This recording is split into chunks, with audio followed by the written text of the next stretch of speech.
Tonight, as you know, our topic is analyzing transformative change in the Arab world, a topic which I think is in the absolute forefront of nearly all Americans interested in American foreign policy.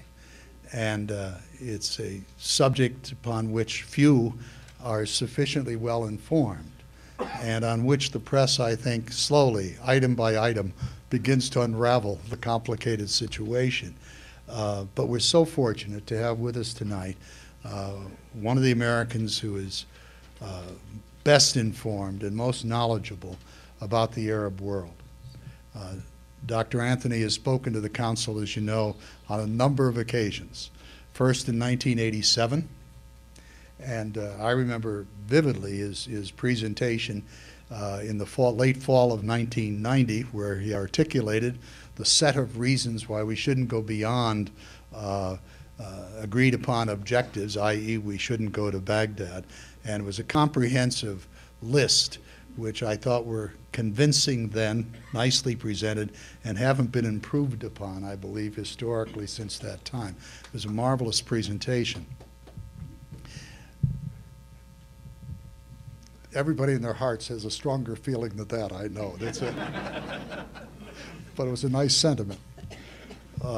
In any case, Dr. Anthony's shared his time with us very generously on a large number of occasions, and we're grateful to him for that.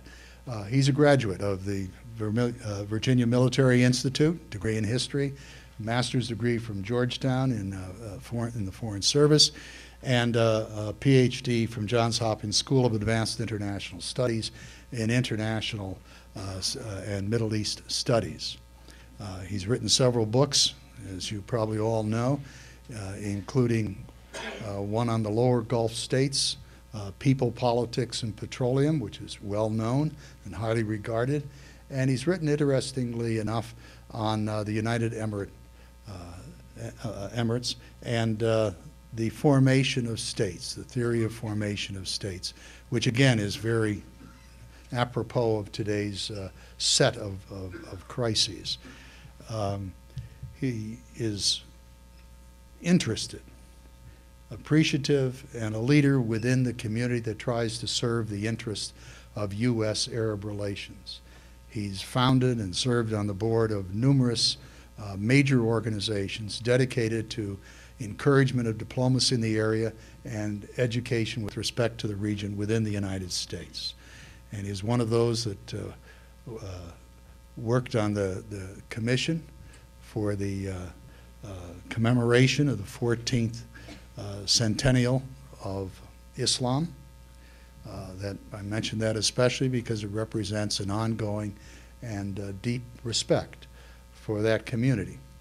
And it's one of the reasons, I'm sure, that in terms of the Arab community's respect for Dr. Anthony, he's the only American, or I should say the only non-Arab, who has been invited to all of the heads of state summits held by the Gulf Cooperation Council since its inception in 1981.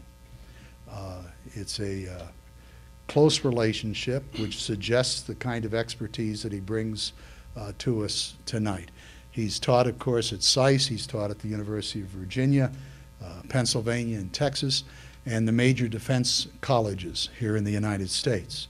He's been a consultant and lecturer at the Department of State and the Department of Defense, and he's received Distinguished Service Awards from both of those instruments of the national government. He's been the scholar escort on numerous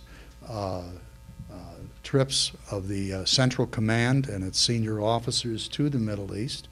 He's just returned recently from a trip there and has been there for 3 weeks, and he certainly knows as well as what's going on and what's being said within Washington today.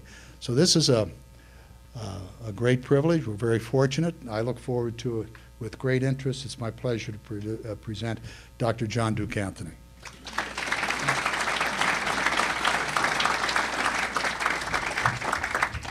Thank you, Frank. One of the nicest experiences in anyone's adult life and professional career is to be introduced by Dr. Frank Burd.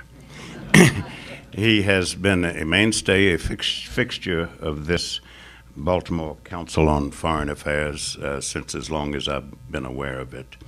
And the building of the membership and the obtaining of corporate and philanthropic support and the esteem that it enjoys in the larger community of the American private sector dealing with issues of America's relations in the world beyond our shores has had an enormous input and comment from him in terms of making these kinds of events available for the general public.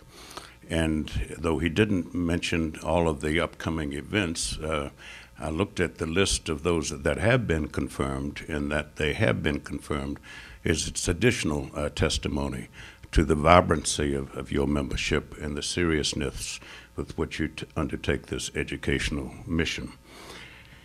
I've been asked to focus on a rather vast region and a topic, a phenomenon, a force, and a factor that's affecting pretty much the entire region. Although differently in each and every case, we remain a planet of nation states. We're talking about the Arab world being comprised of 22 countries that are nationally sovereign, politically independent, and for the most part, territorially intact.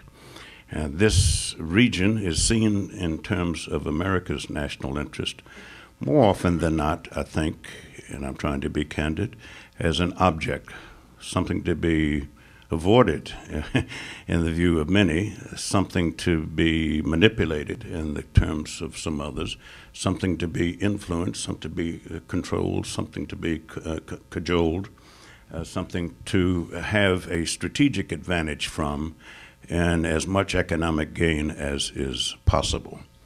It is all of that, but this is also a region whose peoples and leaders and elites and interest groups and grassroots ordinary citizens insist, like we insist, on also being viewed as actors with their own legitimate needs, their own legitimate concerns, their own legitimate rights, their own legitimate objectives, in association with their friends, with their partners, with their strategic allies.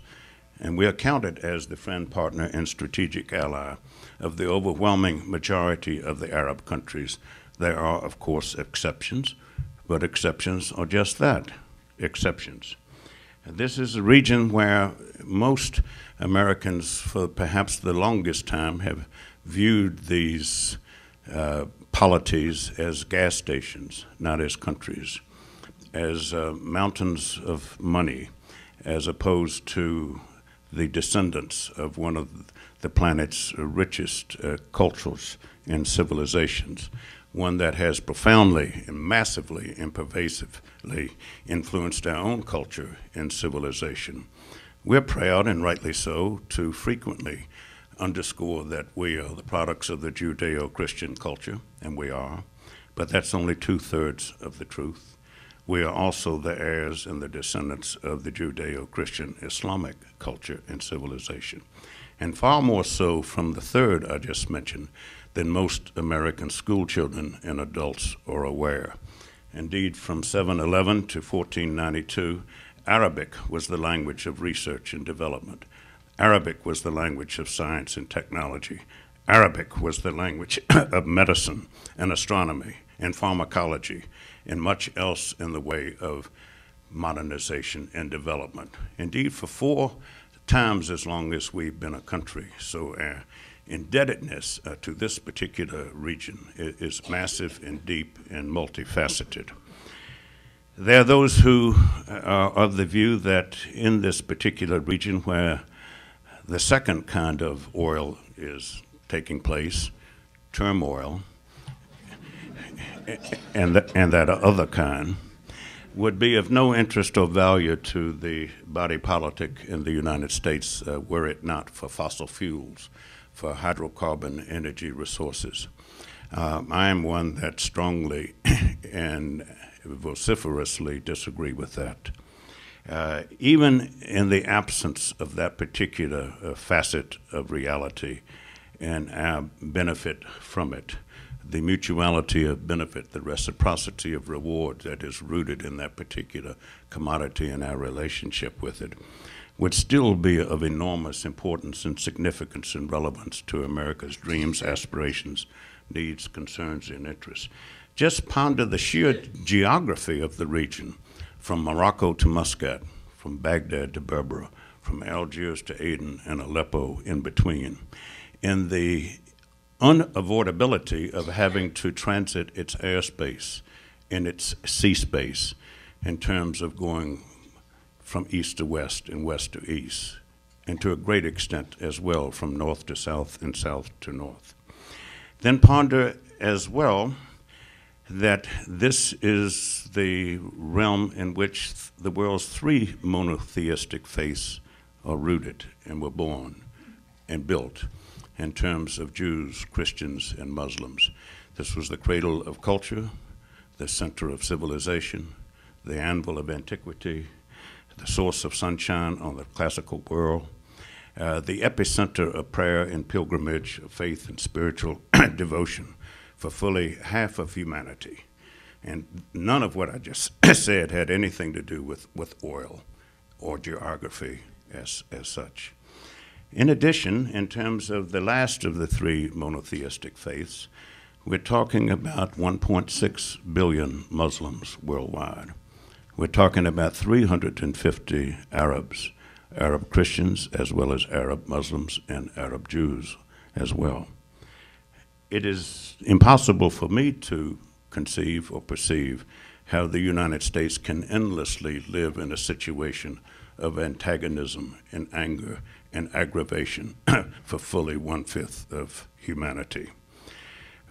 In addition to those aspects of it are the profound and increasingly influential and impactful role that many Arab countries undergoing this tumult, this turmoil, this turbulence have in terms of international organizations. Indeed, if one, thank you, ponders but two of them, Saudi Arabia and Egypt.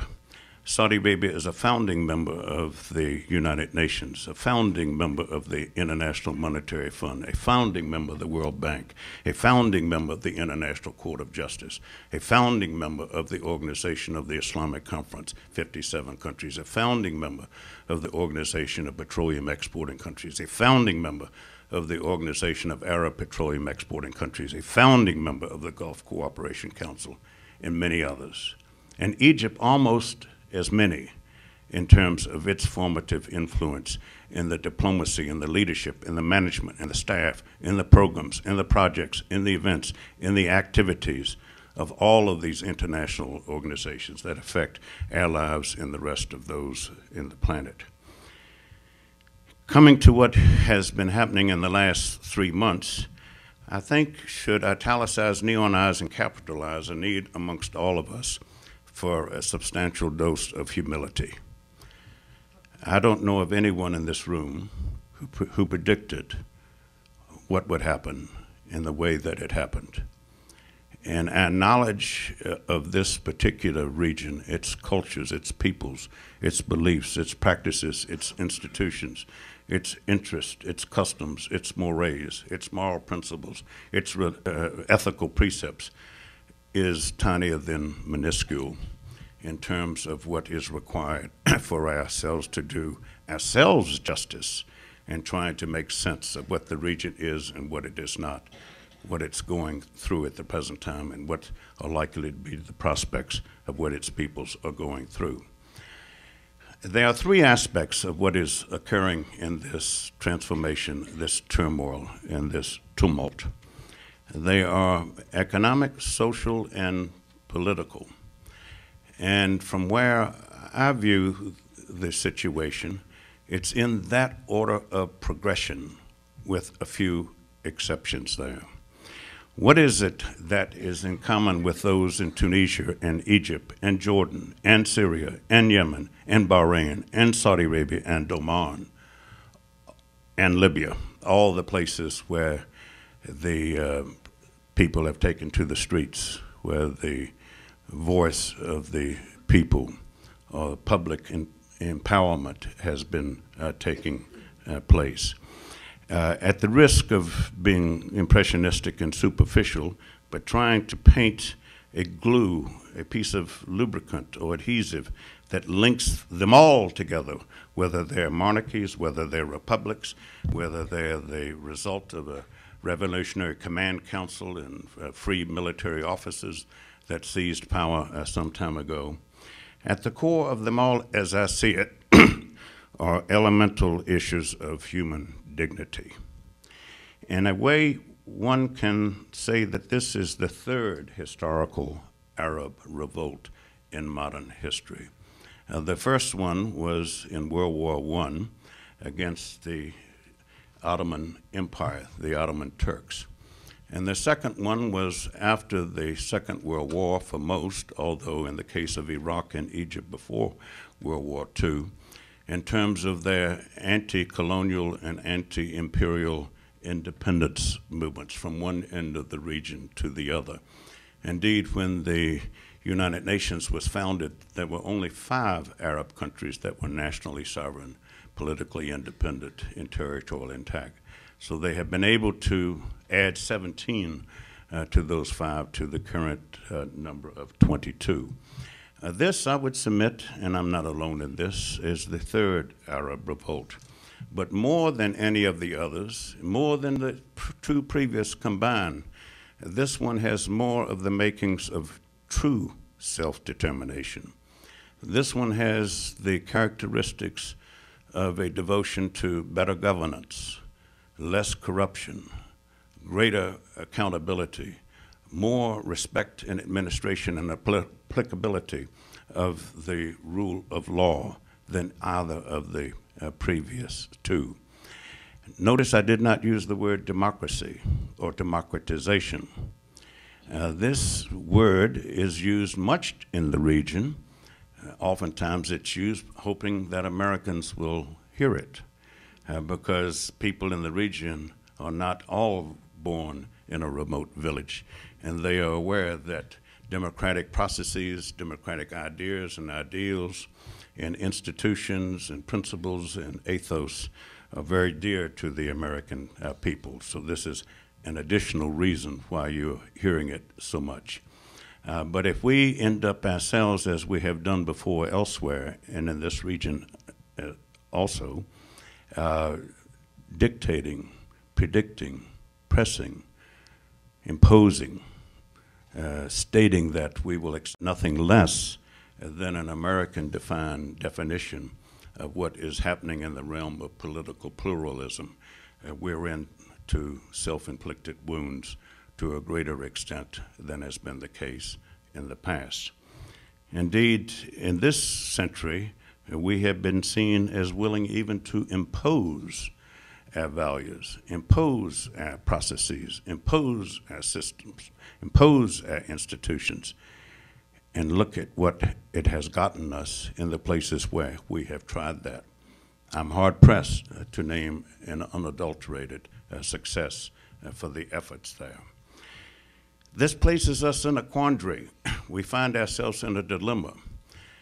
We are wedded to the principles in our own Constitution and the 4 for which we exist as a country and a government, having to do with ensuring and enhancing the domestic safety, ensuring and enhancing the external defense, ensuring and enhancing the material well-being of our citizens, and ensuring and enhancing the applicability in the administration of a peaceful, civil, and effective system of justice.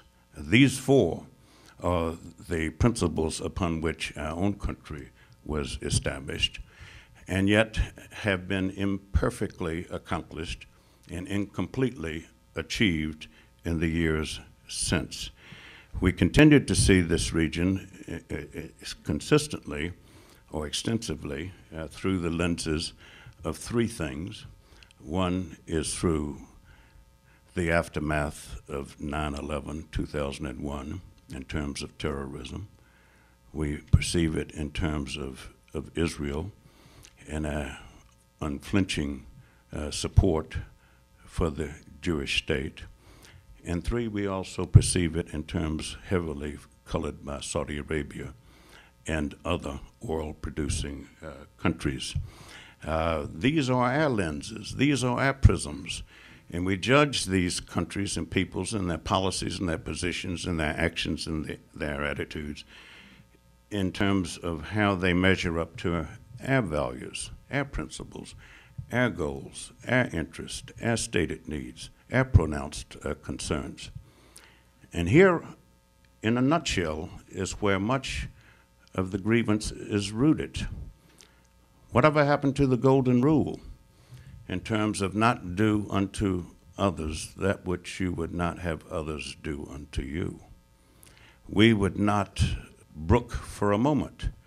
We would abhor the efforts of any other peoples or countries or governments or leaders or political forces to try to dictate or re-engineer or impose upon or lecture and be pompous and pontificating and sermonizing what we are, what we are not, and what we should be and what we could be.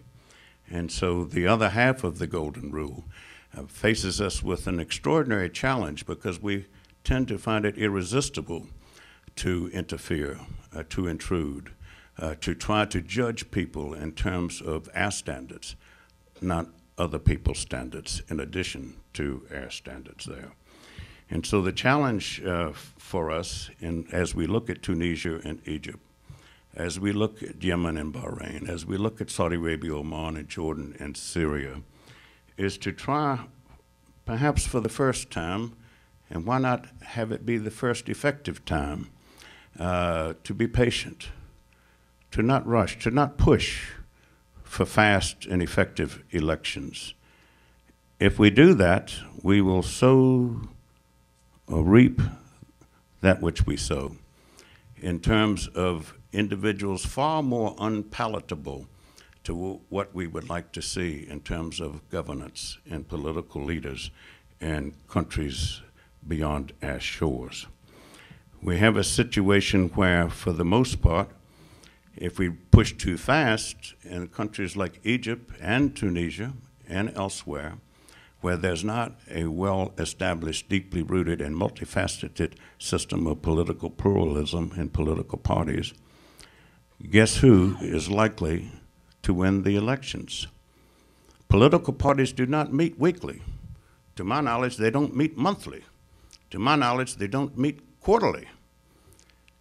But religiously inspired individuals meet weekly.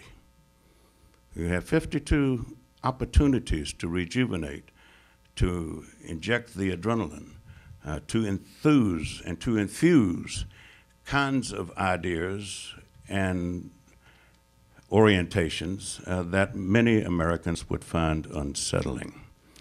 And so the faster we encourage these elections and constitutional amendments and reforms to occur, and the more we press, the likely we are to regret and resent and rue the day in terms of the results.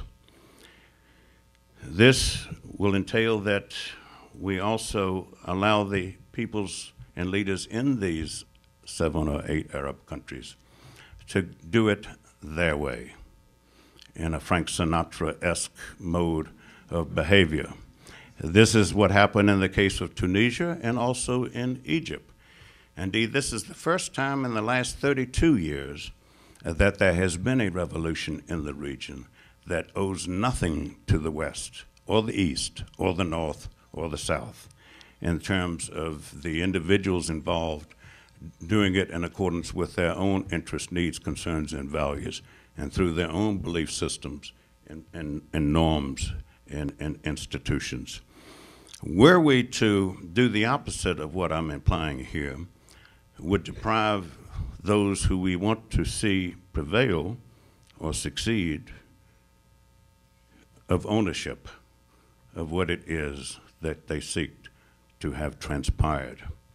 And this will entail uncharacteristic discipline and self-negation on the part of our leadership.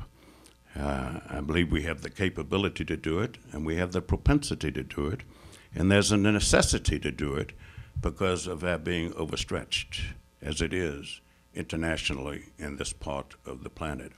And it is as well because of our being understretched here nationally and domestically in terms of the domestic concerns and issues involving America's debt, America's infrastructure, America's educational system, where we were recently ranked 27th out of 27 in terms of proficiency in math and science. These aspects also of a $14 trillion national deficit that cannot continue. So the domestic aspects of this also dictate that we not be as prone to interfere and intrude as has been the case in the past. Now, as in terms of the commonality of the protesters' grievances, complaints, demands, anger, aggravation, alienation, they consist in the economic sense of the following. More than anything else, the element of human dignity associated with having a job, being employed. I'm not sure how many people here this evening are unemployed, have no job. I'm aware that there are a number, there always are, of people who had a job and performed it well and have retired and now are amongst America's appreciated senior citizens. But for those who have not experienced what it is like not to have a job and to look oneself in the mirror each day and try to have the requisite minimum sense of self-respect and self-esteem, and if one is unmarried, to think, to figure out, to ponder, how can I get married? Who will marry me without a job? And how can I begin to have a family, start a family? And how can I begin to assure my spouse that we will have access to affordable housing? Those needs and concerns run throughout all of the ones that I listed earlier, 7 or 8 there, in the wealthy countries and the unwealthy countries, in the ones that have no energy resources to name or speak of, and those who have an abundance of energy resources.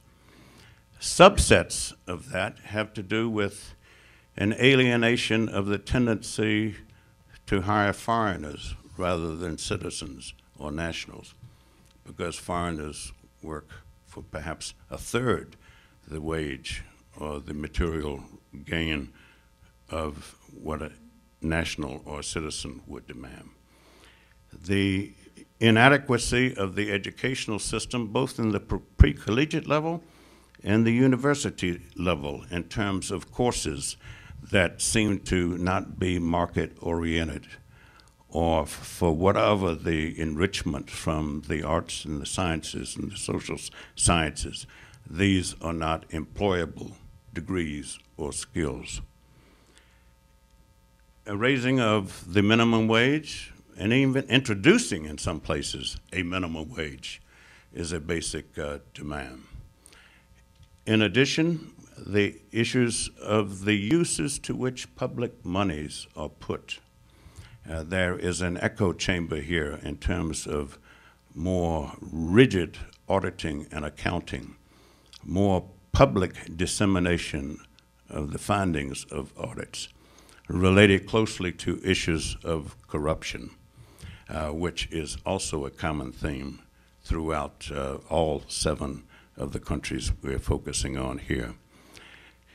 Some countries' leaders have dismissed their entire cabinet. Some have ignominiously removed from positions of preeminence, of power, and prestige, and prominence individuals who for 35 to 40 years have served the country, but served themselves and their cronies and their progeny as well in the process, as opposed to being public servants who lived in terms of their salary and their bonuses there.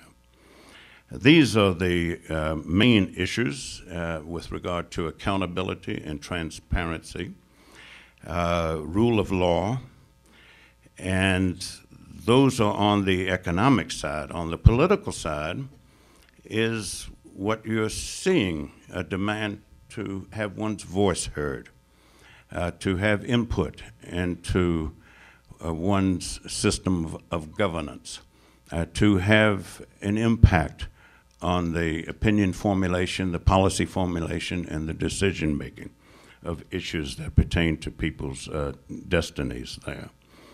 On the social aspect, we are seeing perhaps the greatest of the components of this revolution in terms of something for which the West can indeed take credit, although indirectly, in terms of technology, in terms of information technology in particular, in terms of how easy it has been to mobilize and deploy thousands of people identifying with the issues, especially of the youth. Relatively few of the elderly have been involved in these demonstrations, except by the inspiration of wanting to be with their daughter or son or niece or nephew and being carried along with the euphoria of public empowerment on a scale not seen in my lifetime in the region, and not seen in the lifetime of the peoples in the regions themselves.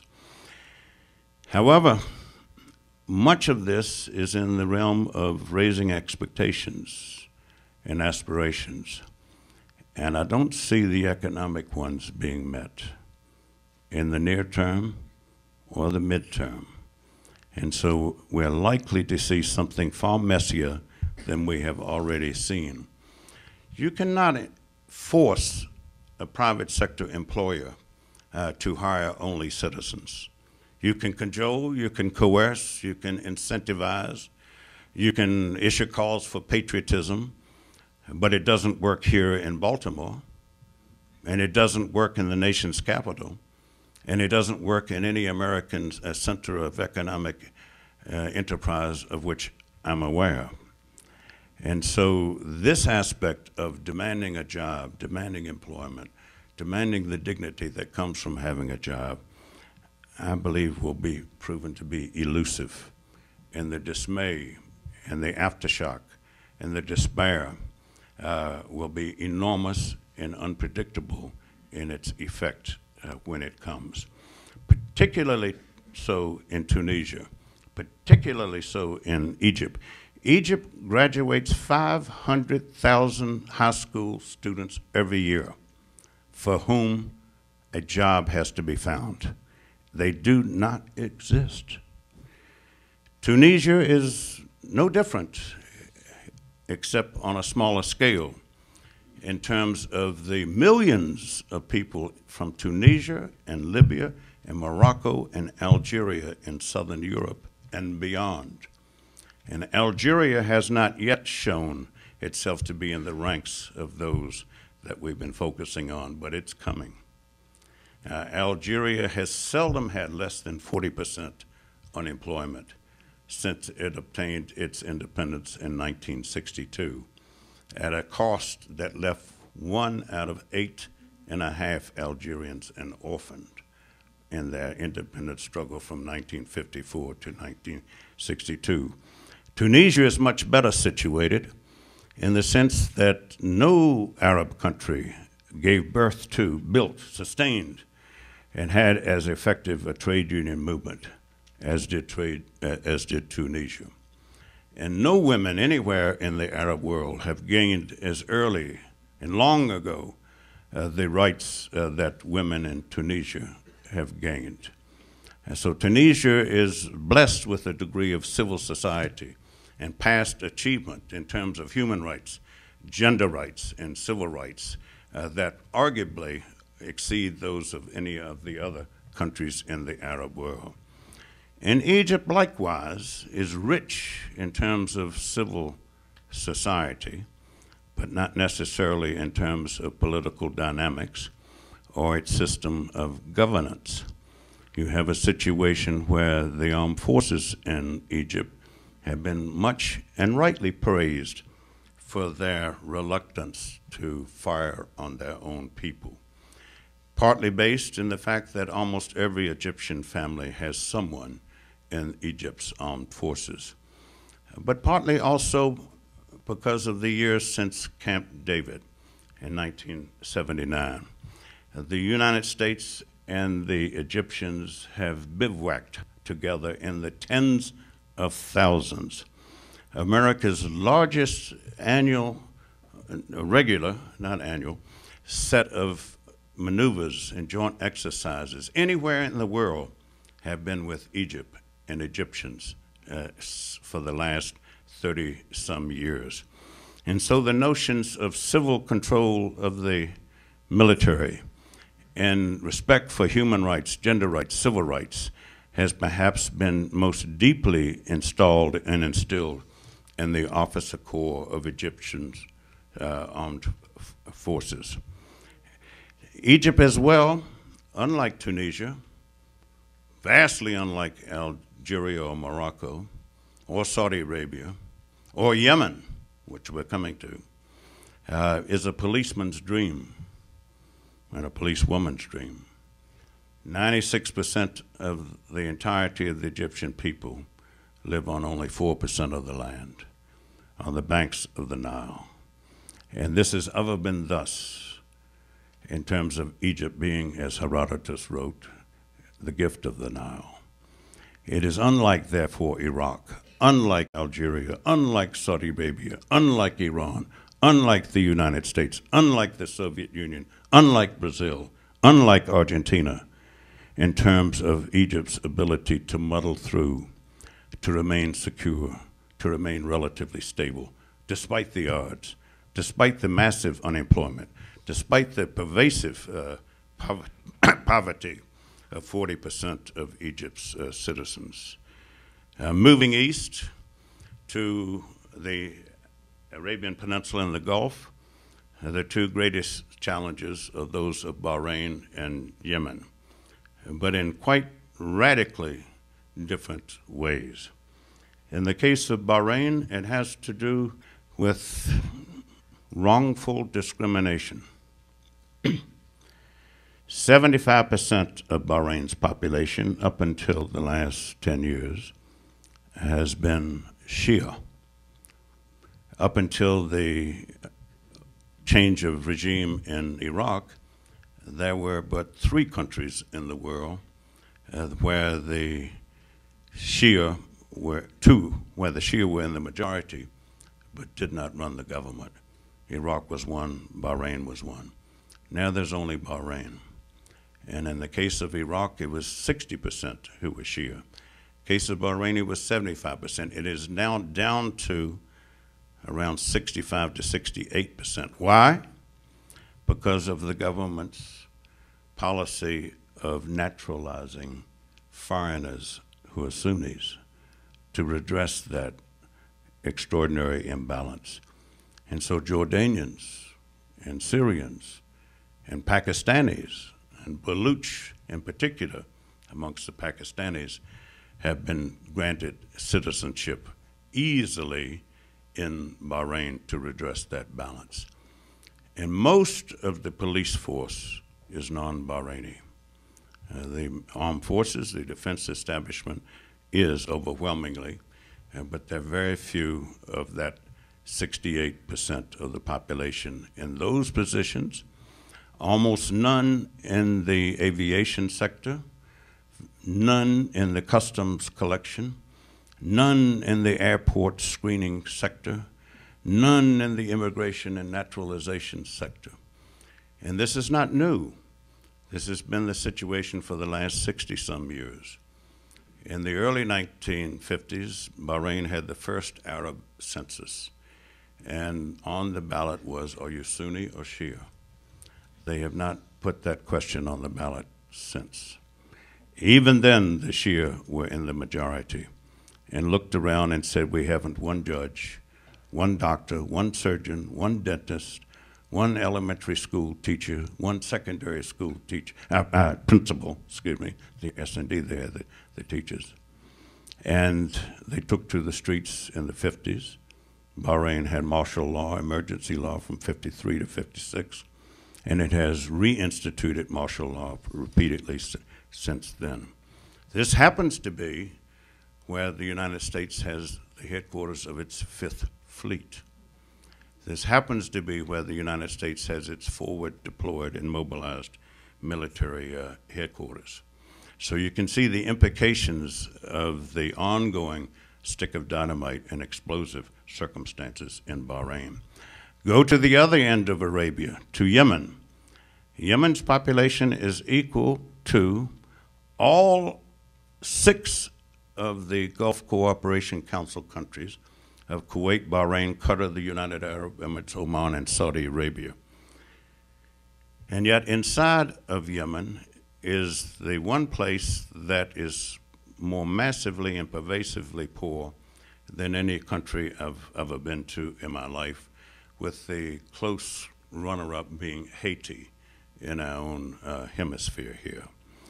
But Bahrain, for any of you who've lived or worked there, as I have, would recognize the difficulty of fixing its economic woes. I cannot see the best leader, the most brilliant leader, solving Yemen's economic woes. Ponder the following. Yemen has 130,000 villages of fewer than 200 people.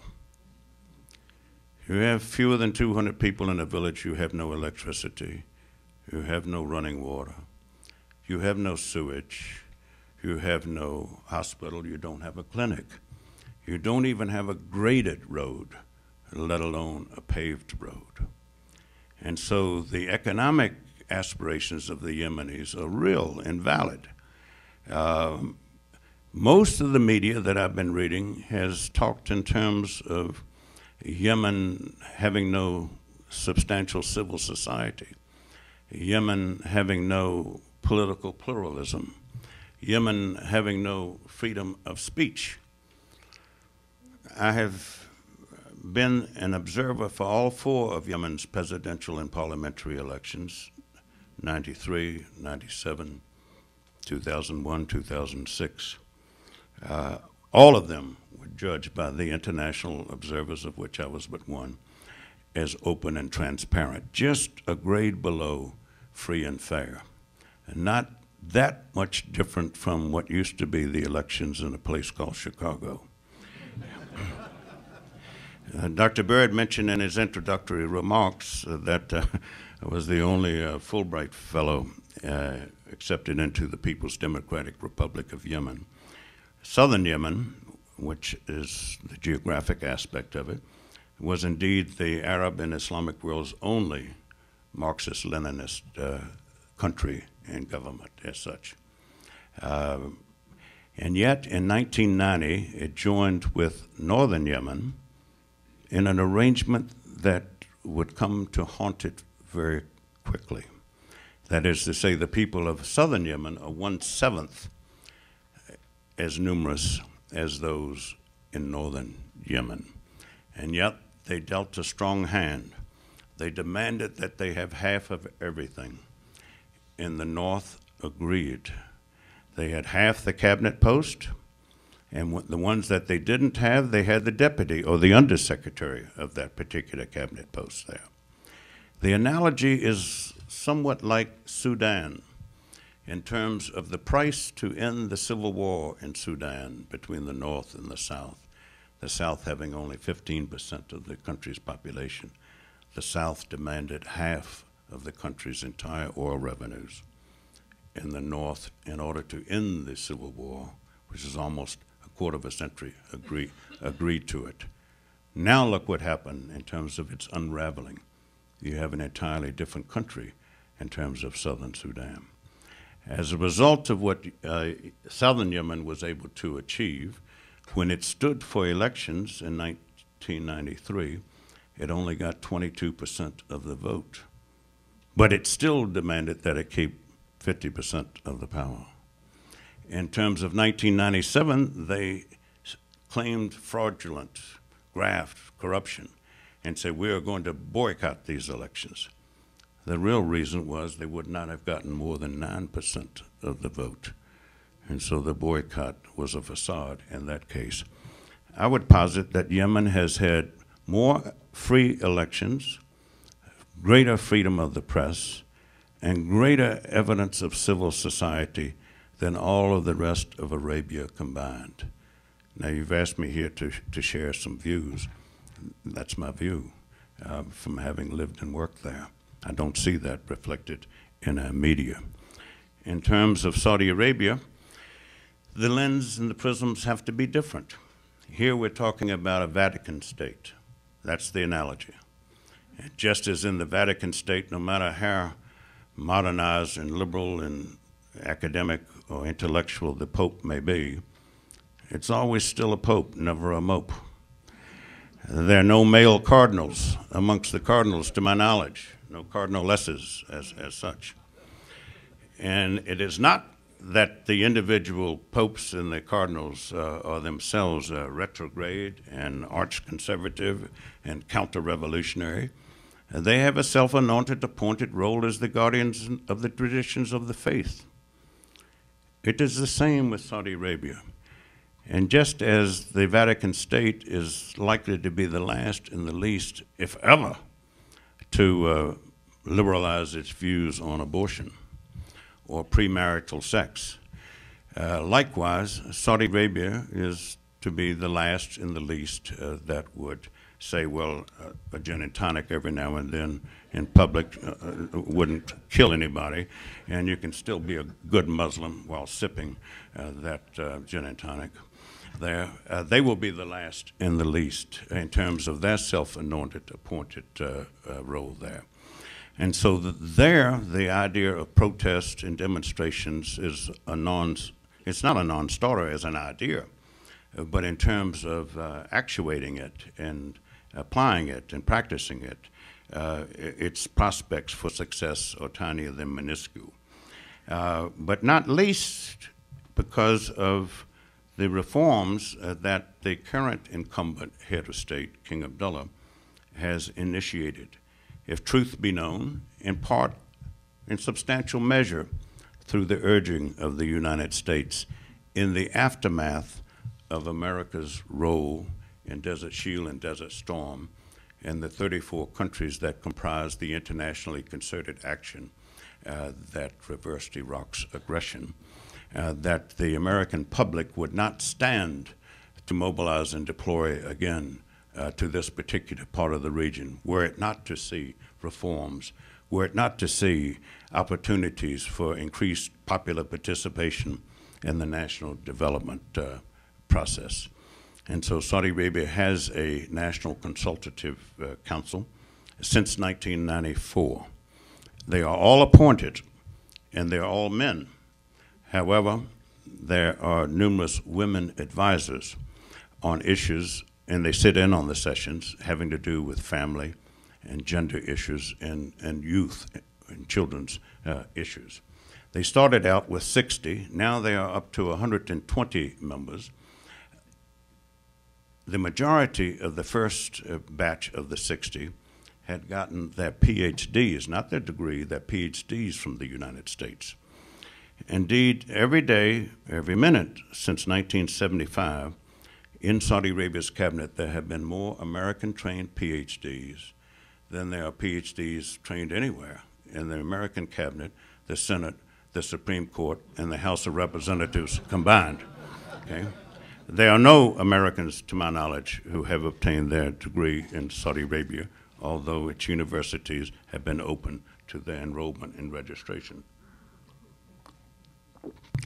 So there's an imbalance in terms of ignorance and arrogance on both sides, in terms of how little we know of the region and its peoples and its processes. I'm not touched on Syria. I'm not touched on Jordan. As Syria, in my view, will remain in an authoritarian mode vis-a-vis itself and vis-a-vis its neighbors. We can discuss this in the Q&A period. In the case of Jordan, you have an impending greater degree of turbulence than I think we have seen thus far. And you will see greater aspects of it in Egypt as well. Why? Because the elections are for September. And I can even from here on April the 13th see and hear the Egyptian candidates trying to outdo each other in terms of calling for revisiting the separate peace treaty with Israel. In terms of September, from another perspective, this is the annual meeting of the United Nations General Assembly, and it is this year where the issue of the United Nations addressing recognition of a state of Palestine will come to a vote in the same month. And it's nearly 2/3 of Jordan's citizens, their ancestral origins are Palestine. People refer to them sometimes as Jordanians. So this is what is coming as I see it. I would love to be proven wrong. Let me stop here. Thank you.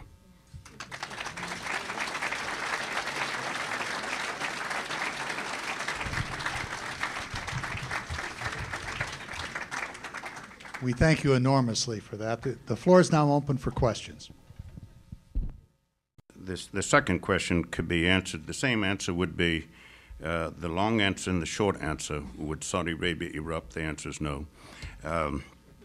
In terms of Libya, this is one of the more complex, and I'm glad you raised it, sir, and I certainly cannot fathom a coherent or clear prognosis or assessment of the situation there.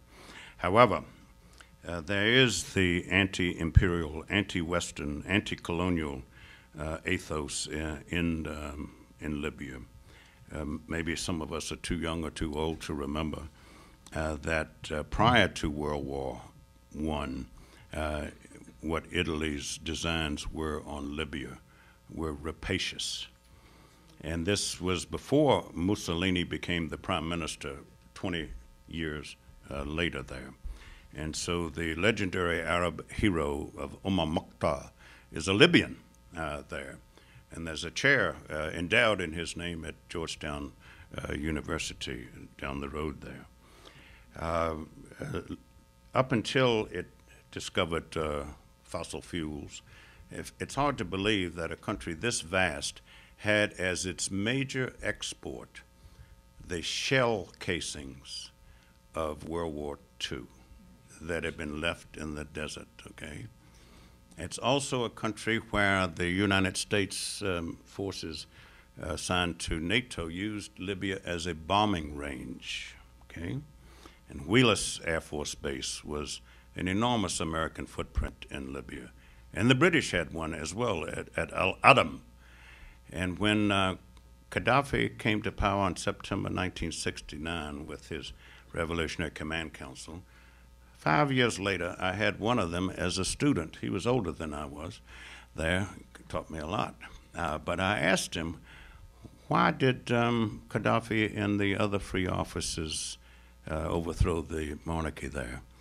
And they said it had all to do with Wheelus Air Base and the June 67 war. The June 67 war, the Algerian jets came over Libya en route to help Egypt to resist the Israeli invasion of Egypt. But the Libyan commanders ordered all of the Libyan officers and soldiers back into the barracks there. And the aspect of Wheelus had to do with the number 2 under Gaddafi for the longest time, Abdus Salam Jaloud. who, when he was 17 years old and was with his buddy, walking along the Corniche in Tripoli, a jeep full of American enlisted men came by, carousing on a Friday, and threw out the back of the jeep a half-full can of Budweiser, and it came crashing into Jaloud's best friend's eye, which he lost. And Jaloud took off after the jeep and got the license plate and could identify the American enlisted men in the jeep. Went and got his father, went and got his uncle. And they said, let's go to the magistrate. We got the goods on them. And the magistrate said, there's nothing we can do. We have a status of forces agreement with the United States. That was the first time Jaloud and others had heard what is a status of forces agreement, which meant that Americans could commit crimes in Libya, but they could not be tried by Libya's system of jurisprudence. No reciprocity in terms of Libyans committing crimes in Baltimore. And he said this was what drove us to overthrow the monarchy there. So Libya is an unknown in the United States, partly through the mercurial personality of its head of state, and also because of Pan Am 103. My wife knows that I was to be on Pan Am 103. I was on the list, had a reserve seat, but friends in Bahrain that year when the GCC summit was held there asked me to stay behind, and so I went the next day on Pan Am 103. But that aspect is the prism or the keyhole through which so many Americans look at Libya. From the early years of Gaddafi, he was the cat's meow. He was able to get the government of Malta to stop allowing the resupply of Israel in conflicts with the Arab world from using Malta. And the Maltese Prime Minister Dov Mintoff said, no one helped me more to get out of that situation than Libya. Secondly, Libya ran the Organization of the Arab Petroleum, Organization of Arab Petroleum Exporting Countries as the Secretary General for years, as the main think tank of uses to which Arab revenues from oil would happen. Thirdly, it was Gaddafi that went through southern Saharan Africa and got 6 African countries to break relations with Israel over the issue of Palestine. Fourthly, it was Gaddafi in Libya that got Arabic to be recognized as one of the 5 languages accepted in the United Nations. And he did so by making it an issue. He took down all of the Western street signs and replaced them with those in Arabic. And he changed all of the visa forms to go into Libya from English to Arabic, and saying, look, when we come to the United States, you make us fill out forms that are in English. When we drive around in American cities, you have all the signs in a language that's not ours. So we're into the reciprocity game here. But all of those things were a long time ago. Well, I know there are a number of issues and matters that I'm going to have to rethink. And this has been thoroughly enjoyable. We like to think that everybody leaves satisfied, but I know a lot of you are frustrated that this can't go on longer. Thank you so much, John.